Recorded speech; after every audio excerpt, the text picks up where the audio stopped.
C'était donc les pubs du JJDA. Et maintenant, public adoré, chose promise, chose due, je vous demande de faire un triomphe à Yacine. Applaudissements. Bonjour Yacine, ça va? Salut, je t'appelle Yacine, on dit ton nom de famille ou non? Oui, tu peux dire. Yacine Comment tu Bellous. le prononces? Bellous. Bellous. Yacine Bellous. Bravo. Donc tu es là pour un one-man show, un seul en scène, je sais pas comment tu... Ouais, on s'en c'est quoi la différence entre... On s'en fout.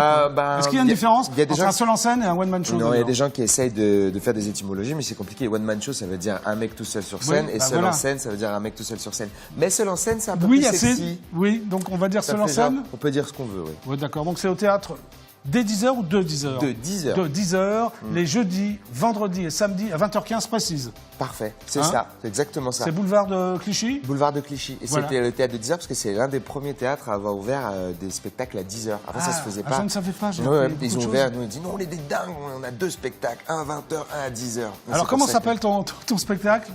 Toi, cherche un titre. Toi, cherche un titre. J'avais Donc pas ça, dit c'est des génial. titres. Titre du spectacle, toi, cherche un titre. S'il y a des gens qui veulent m'envoyer des titres, ils peuvent. Bon, alors, fidèle téléspectateur du Envoyer des JJDA, vous connaissez Yacine, il est là. Si vous avez des idées de titres pour son spectacle, t'es preneur? Ouais, je suis preneur. Moi, j'adore ça. En plus, pendant les premières représentations, au tout début, je faisais des petits sondages. Je disais, bon, alors, vous avez vu le spectacle? Est-ce que vous avez un titre à proposer et tout? Ouais, et alors, t'as eu des titres? Des trucs cons, genre l'Empire contre-attaque, enfin, des trucs un peu bêtes, quoi. Mais, bon. Alors, tu as commencé très tôt, toi? Ouais. Comme garçon, à l'âge de 19 ans, c'est ça? J'ai commencé, ouais, c'est ça. J'ai commencé à 19 ans. Qu'est-ce que tu faisais à 19 ans, alors? Théâtre. Je faisais du théâtre. Comment c'est venu? Avec des potes, en fait. Ouais. On avait appris un peu de théâtre à l'école, mais c'était un peu rébarbatif parce qu'on avait des contrôles sur ça, donc c'est pas marrant. Ah, c'est pas marrant, les contrôles. Voilà, donc. T'es allé à l'école quand même? Ouais, j'ai été à l'école, j'ai été scolarisé. Bac moins 2 Non, j'ai fait plus 2. J'ai fait plus 2, presque 3, et après, en fait, j'ai eu le Comedy Club en même temps que la fac, et donc j'ai arrêté, T'as rejoint un collectif à un moment donné, non? Voilà, c'est ça. Alors, c'était quoi comme collectif? C'était un collectif qui s'appelait La Famille. C'était plein d'amis, ils faisaient des courts-métrages. Et moi, c'est là-dedans que j'ai fait mon premier stand-up. C'était dans des bars. Ouais. Et t'allais, tu t'es boulé dans un bar comme ça et tu Bah ouais, parce qu'on avait mis un truc à rétroprojecteur, on montrait des courts-métrages qu'on avait fait, mais pendant qu'on changeait le DVD, il fallait faire un truc. Et c'est mon pote qui m'a dit, bah fais des blagues. Et moi, tu faisais quoi alors, des trucs J'ai fait des sketchs, j'ai écrit mes premières blagues là-bas. Mais t'improvises bien aussi, parce que moi je suis venu te voir un soir au théâtre de 10h, mais pas pour ton spectacle. Oui, c'était pour le Comedy Strip. Ouais, sauf que c'est pas toi qui devais présenter, je crois. Non? Oui, à la base, c'est Kairon qui présentait le Voilà, Comedy et je t'ai Strip. vu avec Baptiste Le Caplin. Avec Baptiste Le Caplin, et j'étais scotché. Bah, en fait, on se connaît tous un peu, cette nouvelle génération. Une demi-heure avant, on t'a dit tu dois présenter ou quoi? En fait, on m'a dit. C'est très difficile à faire, je suis bien passé pour le savoir, présenter. Mais c'était de l'impro total ou non? Non, parce que ça m'a scotché, quoi. On s'est vu 1 heure avant le début du spectacle en disant, bon, Kairon ne peut pas, qu'est-ce qu'on fait? Mais nous, on voulait vraiment le faire.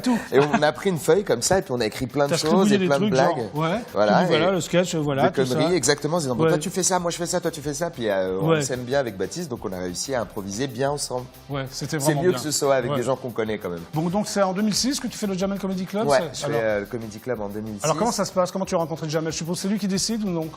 En fait, les comédiens ont été repérés par le metteur en scène qui s'appelle Kader Aoun. C'était son ancien producteur aussi?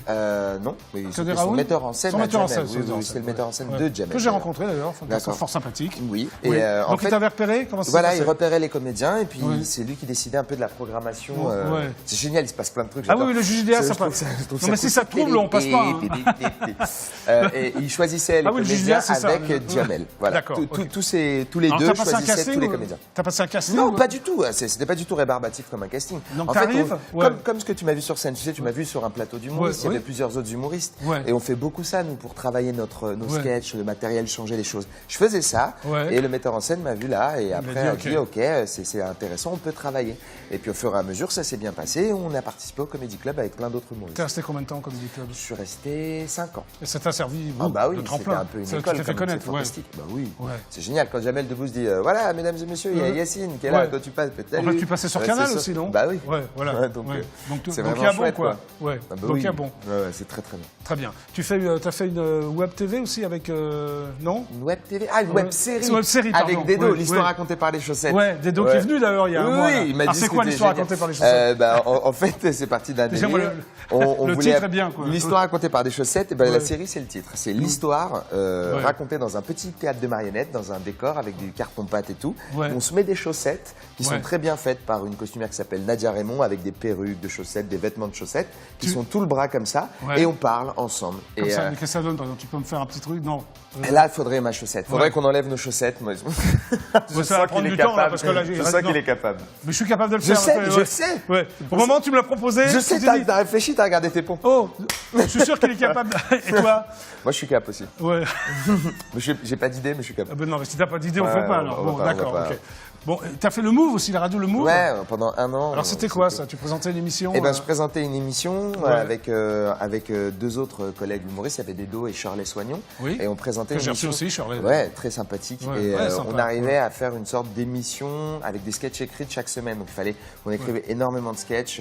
Bonne école, ça. Ah, c'est génial. Et on recevait des artistes, des musiciens, des humoristes, et ils jouaient live à côté de nous. C'était vraiment cool. C'était au Comedy Club que ça s'enregistrait. D'accord. C'était une super expérience. Bon, alors on va revenir quand même au spectacle, parce que c'est un peu la pensée. Alors qu'est-ce qui se passe? Est-ce que c'est un stand-up? Est-ce que c'est un... Eh ben, c'est un stand-up. Ouais. C'est un donc tu t'adresses aux gens tout le temps. En fait, oui, voilà. Alors, la différence entre les sketchs et le stand-up, j'aime bien préciser au monde entier. Écoutez, téléspectateurs du JV. Souvent, on me dit, mais quelle est la différence entre un sketch et un stand-up? Oui, quelle est la différence? Eh bien, je parle à la première personne, mais sans personnage. Je parle en tant que moi. Et après, comme dans la vie, quand on raconte des histoires, par exemple, je vais dire, le garagiste m'a dit bonjour, je vais dire, me saoule pas. Eh ben, j'interprète un peu des personnages à l'intérieur. Alors que les sketchs, on change on se déguise et tout ça, il y a des trucs. Et il y a surtout le 4e mur. Souvent, dans les sketchs, les artistes ne parlent pas aux spectateurs. Oui, c'est ça. Ils parlent à un personnage en écho. Par exemple, voilà, plein de sketchs très connus comme Gérard de Coluche parle à son fils. Voilà. Bah, moi, je ne fais pas ça. Je m'adresse aux gens, je leur parle. Voilà. Ouais, je suis avec eux. Je dis, on est dans la même salle. La même histoire. Donc, tu t'adresses pendant 1 heure, 1h30, le temps du spectacle aux gens. Je leur parle. Des fois, c'est ton histoire ou quoi? C'est quoi? Je parle. Ça part souvent de moi, mais ça part beaucoup dans des univers assez surréalistes. Genre, je vais très loin, très absurde. Par exemple, à un moment, je parle d'un hamburger que j'avais acheté qui était beaucoup trop cher pour moi. J'expliquais que j'étais d'accord pour payer ce prix extrêmement cher si ce sandwich était gardé dans une grotte par un dragon. Et donc après, je fais toute l'histoire du serveur qui est un chevalier et qui vient, qui avec plein de références à Star Wars. Enfin, voilà, ça va très loin. C'est très absurde. Ouais. J'adore les Monty Python. Surréaliste. C'est pourtant pas ta génération. Il n'y a pas de génération pour ça. C'est comme la bonne musique, quoi. Voilà, je suis très fan des Monty Python, de Eddie Izzard, qui est un artiste anglais qui est venu en France ici et qui est lui aussi très surréaliste. J'ai vu qu'il est passé au 10h. Absolument. Et donc voilà, c'est typiquement le genre d'humour qui me plaît. D'accord. Et ça marche en plus. Ah oui, ça plaît aux gens aussi, mais il faut trouver les ponts entre les gens. C'est ça qui est intéressant, c'est que moi j'ai mon imagination et je dois la mettre dans la tête des gens, essayer de les faire rentrer dans mon univers. Tu y arrives bien, Yacine. Oui, ça se passe très bien. Bon, on va voir ce que ça donne. Allez. Allez, vas-y, Florian. On va voir ce que ça donne un peu. Yacine sur scène.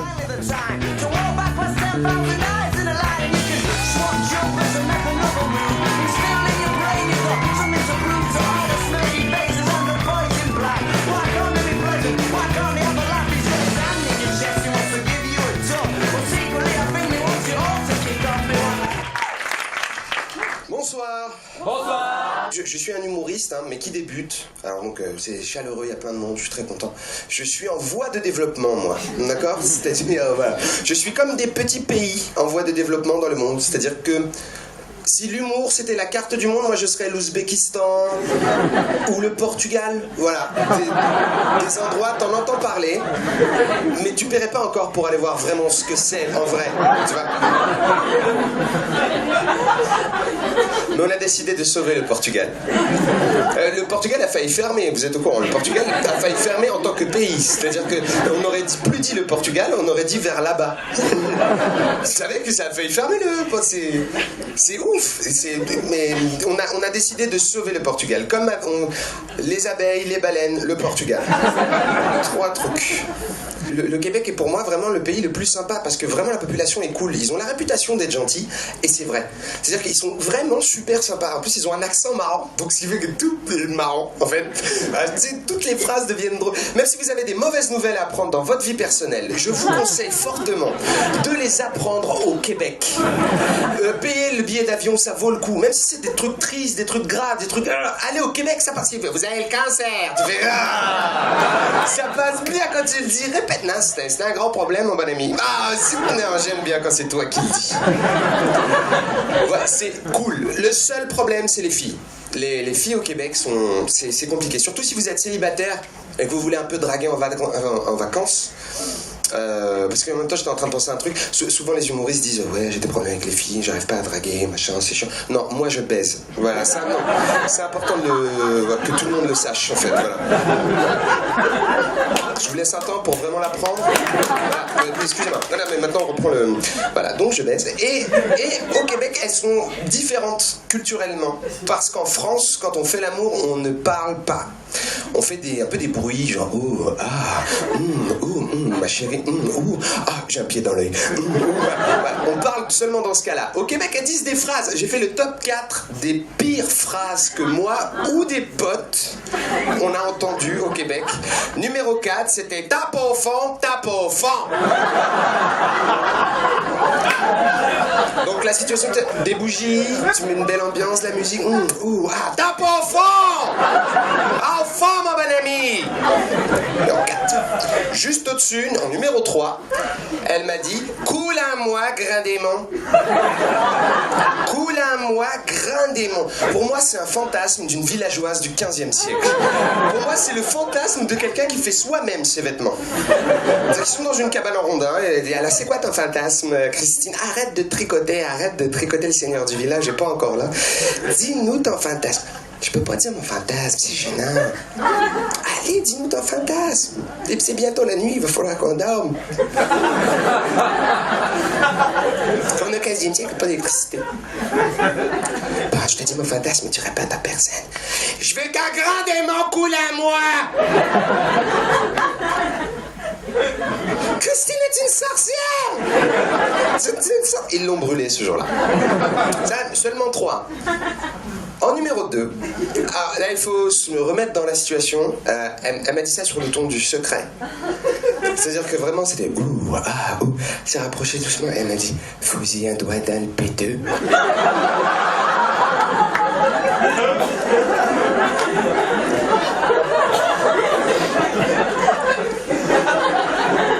Fous-y un doigt dans le péteux. Là, tout s'arrête. Tout. Il y a un vortex temporel qui se crée en fait. Tout le temps s'arrête. Tous les oiseaux s'arrêtent de voler. Ils font... Les gens parlent. Alors tu vois, je vais poser un doigt d'un pétu, je pense. Bah voilà, c'est Yacine sur scène. Bravo, moi. Tu t'applaudis toi-même, toi. Je sais pas, t'as lancé une applaudisse, j'ai fait... Ouais, comme ça, hop là. Ouais, instinct grégaire. Bon, allez-y au Théâtre des 10h, jeudi, vendredi, samedi, 20h15, précise. C'est ça, c'est moi. Tu joues dans Bref aussi? Oui, j'ai joué dans Bref. Comment c'est arrivé l'histoire avec Kian? Parce que je connais Kian et Navo... Kian Kojandis. Kian Kojandi et Bruno Navo-Muschio depuis un bon moment. Et ils étaient aussi ils faisaient beaucoup de stand-up, Kian, tu sais. Et donc, ils ont proposé à beaucoup d'humoristes qu'ils connaissaient de participer, à beaucoup de copains, à la série qu'ils étaient en train de faire. Voilà, et donc, voilà. Qui a eu un succès absolument remarquable, un succès incroyable. Tu fantastique. Moi, je fais des concepts. C'est très spécifique. Moi, je suis demain. Et il y a un épisode où Kian remet tout ce qu'il a à faire à demain. Et donc, il les remet à moi, vraiment. Voilà. Il y en a là-dedans. Tu t'appelles Demain, quoi. Je m'appelle Demain et j'ai fait aussi La Solitude. J'étais derrière une dame qui était âgée et qui s'ennuyait beaucoup, assez seule. Et je suis tout le temps derrière elle. Et ils m'ont grimé, ils m'ont rajouté beaucoup de rides et j'ai l'air triste. Ouais, voilà. Ça te va bien, non? C'était c'était un épisode un peu tristounet. D'accord. Bon, tu fais pas que de la scène, tu fais autre chose, là? C'est quoi ça? En fait, Yacine Stand-Up Adventures. Alors, Yacine Stand-Up Adventures. Alors, c'est quoi l'histoire, là? C'est un jeu que j'ai créé sur le stand-up, en fait. Jeu vidéo? Oui, dans ma salle, il y a cette borne d'arcade-là. Attends, je vais la montrer à cette caméra-là. Montre à cette caméra. Ouais, voilà, là. Vous voyez mon doigt? Voilà. Oui, cette borne d'arcade, en fait, elle est dans la salle et les gens peuvent jouer en patientant avant d'entrer dans la salle. Ils peuvent jouer à un jeu vidéo qu'on a créé sur le stand-up avec moi dedans. Super C'est sympa. rigolo. Bah Et là, il est lancé sur Internet. Donc, si les gens veulent y jouer, sur Facebook, sur mon Facebook. Sur ton Facebook. Il est sur mon Facebook. N'hésitez pas. Voilà. Jouer avec Yacine, ça peut être sympa. Ouais, c'est rigolo. Bon, maintenant, tu as rendez-vous avec l'intervieweur masqué du JJDA. Un garçon extrêmement sympathique. Je l'attends avec plaisir. Oui, passe par là, moi je reviendrai après. D'accord. Je te laisse avec les spectateurs du DF1. Y a pas de du DF1 est à toi, tu fais ce que tu veux. D'accord, donc j'aimerais présenter les news. Il y a 5 minutes, un homme a mangé un Twix. À Marseille, 2 personnes ont traversé la rue. Tout s'est bien passé. Les Suisses sont apparemment suisses. Tout le temps. Bonjour. Oh mon Dieu, bonjour. Du bonjour, intervieweur masqué. Yacine? Oui, c'est bien moi. Quelques questions à vous poser. Vous êtes prêts? Oui. Très bien. Alors, blanche ou noire? Blanche. Longue ou courte? Longue. Sèche ou humide? Sèche. Devant ou derrière? Devant. Devant. Fromage ou dessert? Fromage. Chatte ou chienne? Chatte. Chatte. À plume ou à poil? Je sens que c'est ça. Plume. Une chatte à plume, ça existe? C'est oui, c'est possible. Oui. Absolument. Absolument, très bien. À droite ou à gauche? À gauche. Blonde ou brune? Brune. Beurre ou huile? Huile. Moule ou frites? Frites. Malin ou câlin? Câlin. Par amour ou par pitié? Par amour. Debout ou couché? Debout. Pile ou face? Face. Chèque en bois ou Shakespeare? Shakespeare. Shakespeare? Shakespeare. Pas de chèque en bois. Non. Et enfin, dernière question, moi ou moi? Moi. C'est-à-dire moi? Moi, c'est moi. Moi. Moi. D'accord. C'est-à-dire moi. Voilà, c'était donc la dernière Merci question beaucoup. d'intervieweur masqué. C'est génial. Bon, maintenant, on va Parce lancer qu'à la fin, ça crée une histoire. Oui, alors maintenant, on va lancer les pubs. Vous voulez bien lancer les pubs avec moi? Mais carrément. J'adore faire ça. Hein, voilà. C'est déjà qu'on danse. À mon signe, Yacine. Ouais. Faites ça, comme ça. D'accord, ok. Pas de problème. Alors, c'est donc les pubs du JJD1 et Jackie vous retrouvera après avec Yacine. N'inquiétez pas. Absolument pas. N'inquiétez pas. Alors, c'est parti, musique. Vas-y. À tout de suite.